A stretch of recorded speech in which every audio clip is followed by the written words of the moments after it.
Native Land Pod. My name is Rachel. I live in the Bronx, and I'm just coming to you with a pretty important question to me right now, which is in regard to boycotts. Currently, there have been a lot of boycotts of various corporations or calls to boycott various corporations. And I just want to understand how we do that effectively without hurting the folks that we don't want to hurt in this very integrated economy. I think we are in a very different economic space than we were in the 1960s. And while it's understandable that we boycott some places, others are pretty wide-reaching, have a multicultural workforce, employ a lot of Black and brown people specifically, and loss in revenue may first hit them before it hits the pockets of the large corporate owners of these places that we definitely do want to hurt. But how can we be more strategic about how we go about these boycotts, considering that the integration of our economy and that we don't want to hurt Black and brown people and other folks who are working class? Our concedes nothing without a demand. Target feels our demand. I want to thank you. Over 140,000 people are standing strong against the injustices practiced by Target. We believe if we are spending $12 million a day, then you need to respect us. We absolutely believe if Target is one of the largest employers of Black people, second only to the federal government, you need to honor us. And so people by the thousands are pulling off and not pulling into Target. Their stock has dropped by 13%, lowering it by $12 a share. They've already lost over $2 billion in their value. I'm so thankful. We're just getting started, and we ain't going to let nobody turn us around. I need you to sign up at targetfast.org right now because the movement is moving, and we won't stop till we get enough. Stay plugged in. And let me find out we ran a commercial. Jamal, we love you for real, but I'm going to tell you this right now, you guys. I signed up on targetfast.org to support what they're doing, and I was floored by some of the things that they've listed, like the thoroughness of the demand, the thoroughness of the approach, the ways in which they carefully and strategically, almost surgically laid out what should be happening since last week, Ash Wednesday, on the Target Fast for 40 days. So I'm eager to hear what you all have to say. Clearly, I like it. I want to hear what y'all think. I love it. I just want to first say for our viewers, to understand what Pastor Jamal Harris Bryant is going through. There have been protesters outside his church since he's been on the forefront of this fight and very outspoken civil rights leader. It's not just a fast that he's promoting, but he's actually, to Angela's point, thinking through long-term strategy that I'm sure we'll be talking about in the weeks to come on this show.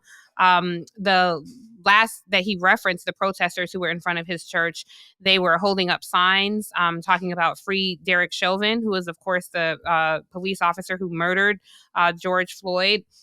So he really is putting himself in harm's way, leading this charge. So I just first want to express my gratitude, because that's what it takes.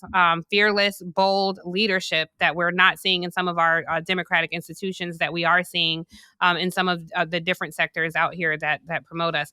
Black consumers have reached a $2 trillion buying power. That's according to Nielsen.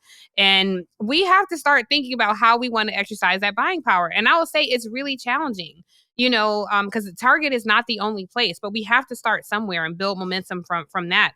But my former employer, Paramount, who is, of course, the parent company for BET, VH1, and a bunch of other media outlets, they are proactively reconsidering their DEI approach because of the Trump administrations. Corporations are proactively capitulating to this administration. So I do think that we have to start considering how we want to exercise the buying power of $2 trillion in this country and hit them where it hurts. And if you target white man's money, I just feel like that's when you get attention. I feel that. I want to go specifically to this question of the market today and the interrelatedness of of industry and our economy is different today than it was in the 60s. That is true. And in truth, and Reverend Bryant, Bishop, I like to call him, mentioned this on the offset, that power sees nothing without a demand. And boycotts, especially in this time where we have Black folks who are vendors to Target, the good news is that most, if not all of them, are able to still direct sell you their product, in addition to having it on store aisles. But I think we have to consider with this question of who might we be hurting, and could we potentially be hurting one of us who have worked hard, gotten their brands on the shelves, and so on and so forth. And I would say, one, we do want to do everything we can not to hurt those individuals, which is why going to them directly and buying the products that you want from them is the next best thing we can do if we can't get it off of a shelf. But we have to demonstrate a discipline to do that.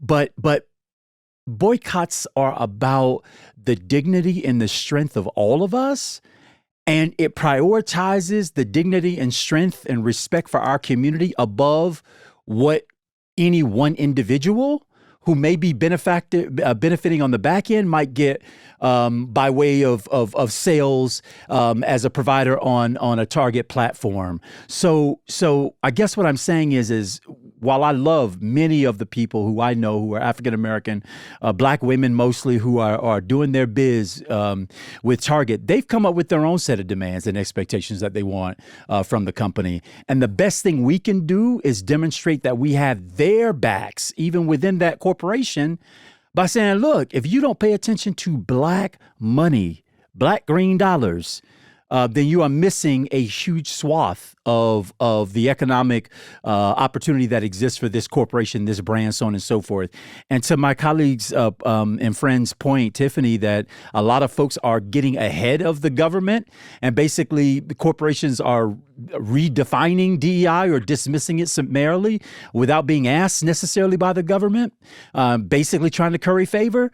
There are also organizations, entities, corporations who are on the opposite side saying we're doubling down in our work. We're not getting rid of this. We're not deprioritizing it. And so I guess what I say is Target made a choice here, as have other companies have made a choice. And now as a consumer, it's important for us to make a choice as well. And this is the last thing. The Montgomery bus boycott, which I talked about on my solo pod on Monday, was initially scheduled to be a one-day protest in Montgomery.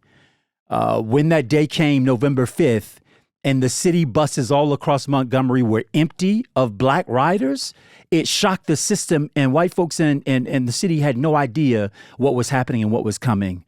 Well, y'all, they felt so good at the end of that day, they said, let's extend this thing further. We got to keep it going until we bend them toward our will. And 382 days later, the people won. So I'm just saying these things take time, but we can absolutely bend it toward our will. I have a question for Angela. Because we know Melissa Butler, friend of the show and friend of ours. She is the CEO of the Lip Bar. And we all love Boss Lady, her lipstick. She's also carried by Target. So show Melissa some love. But again, I think it's important to explain to people how we can keep this boycott up, but also support people like Melissa Butler and the Lip Bar. Like, can we go to their websites? Yes. Also, your friend, I met her, but I don't remember her name, but you had on this really cute outfit. And I was like, who is that? And I think Kalani, is that her name? Kalana Barfield.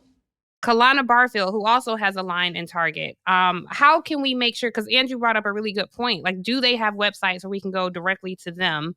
Like, how are they protected?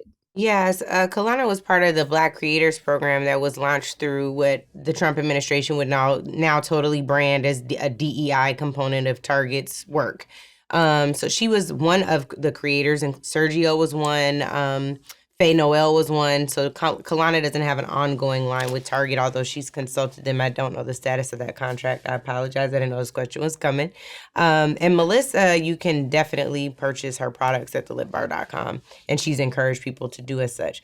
So I know that phase 2 is starting with this targetfast.org. I encourage people to go to the website once so you could see the many things that Jamal Bryant has put together with a number of colleagues and acquaintances of ours, including Tamika Mallory, including Nina Turner, and others. But the faith community is deepening down into this. I think that it's important for us to understand that we can always support our brands, and we know how to find things like concert tickets. We know how to find things like our movie tickets and things that where we want to go see and participate. We figure out a way to get there. So if you want to continue to support these brands and you want to show American corporations or international corporations for that matter, if they're going down the same troubled road as the Trump administration, what you're about, support your own. And I think that there's never a better time than now to do just that. Native Land Pod is a production of iHeartRadio in partnership with Reason Choice Media.